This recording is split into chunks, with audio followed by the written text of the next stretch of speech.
আমি এতিয়াও ভাবোঁ জুবিন গাৰ্গক লৈ যিবিলাকে ৰাজনীতি কৰিব বিচাৰে তেওঁলোকে কিন্তু ধ্বংসহে হ'ব।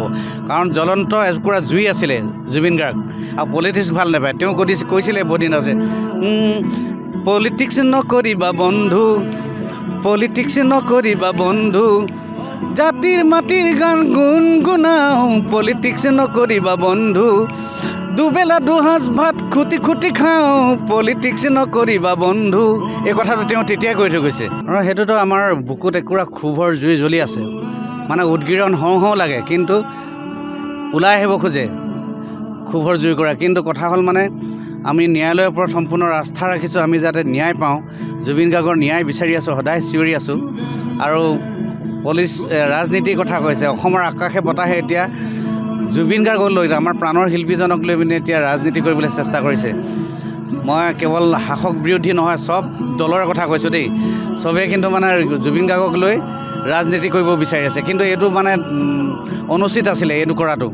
আমি বিচৰা নাছিলোঁ, কাৰণ আমি এতিয়াও ভাবোঁ জুবিন গাৰ্গক লৈ যিবিলাকে ৰাজনীতি কৰিব বিচাৰে তেওঁলোকে কিন্তু ধ্বংসহে হ'ব।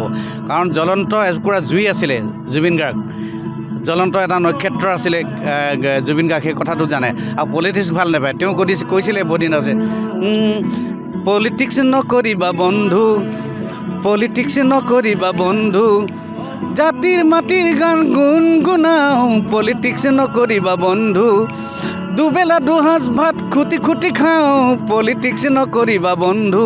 এই কথাটো তেওঁ তেতিয়াই কৈ থৈ গৈছে। গতিকে এতিয়া তেওঁৰ নামত পলিটিক্স কোৱাটো আমি বিচৰা নাই। আমি তেওঁ সান্নিধ্য পাইছিলোঁ, তেওঁ তেওঁ শিষ্য বুলি কৈছোঁ আমি।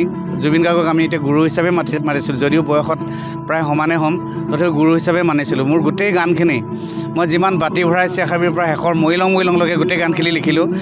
তেখেতে যদি গাই নিদিলে হ'লে গানখিনি মই বিপিন চাউদাং হ'ব নোৱাৰোঁ।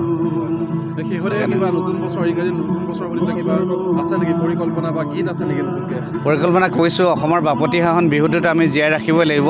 গতিকে যোৱাকালি মই জুবিন গাৰ্গৰ নামতে জুবিন গাৰ্গে নাহৰখন কৰিছিলে, তাতে আমি গানো বনাইছিলোঁ। কিন্তু তেখেতৰ অনুপস্থিত, তেখেত নথকা অৱস্থাতো আমি কামটো কৰিব লাগিব, নহ'লে তেখেতে আমাক মানে কি বুলি ভাবিব। গতিকে আমি কালি মই নাহৰখন কৰিছোঁ, আশা কৰিছোঁ অসমৰ ৰাইজে আদৰি লৈ মোক। আৰু সেইটোতো আমাৰ বুকুত একুৰা ক্ষোভৰ জুই জ্বলি আছে, মানে উদগীৰণ হওঁ হওঁ লাগে, কিন্তু ওলাই আহিব খোজে ক্ষোভৰ জুইৰ কৰা। কিন্তু কথা হ'ল মানে আমি ন্যায়ালয়ৰ ওপৰত সম্পূৰ্ণ আস্থা ৰাখিছোঁ, আমি যাতে ন্যায় পাওঁ। জুবিন গাৰ্গৰ ন্যায় বিচাৰি আছোঁ, সদায় চিঞৰি আছোঁ। আৰু ৰাজনীতিৰ কথা কৈছে, অসমৰ আকাশে বতাহে এতিয়া জুবিন গাৰ্গক লৈ, আমাৰ প্ৰাণৰ শিল্পীজনক লৈ পিনে এতিয়া ৰাজনীতি কৰিবলৈ চেষ্টা কৰিছে। মই কেৱল শাসক বিৰোধী নহয়, চব দলৰ কথা কৈছোঁ দেই। চবেই কিন্তু মানে জুবিন গাৰ্গক লৈ ৰাজনীতি কৰিব বিচাৰি আছে, কিন্তু এইটো মানে অনুচিত আছিলে এইটো কৰাটো।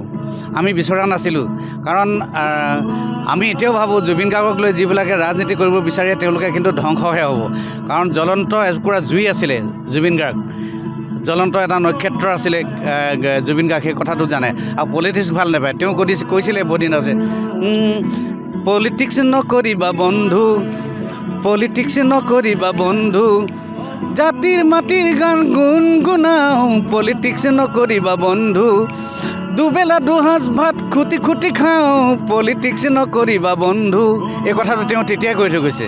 গতিকে এতিয়া তেওঁৰ নামত পলিটিক্স কোৱাটো আমি বিচৰা নাই। আমি তেওঁ সান্নিধ্য পাইছিলোঁ, তেওঁ তেওঁ শিষ্য বুলি কৈছোঁ আমি।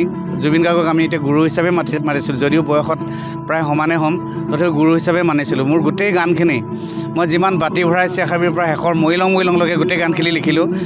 তেখেতে যদি গাই নিদিলে হ'লে গানখিনি মই বিপিন চাউদাং হ'ব নোৱাৰোঁ।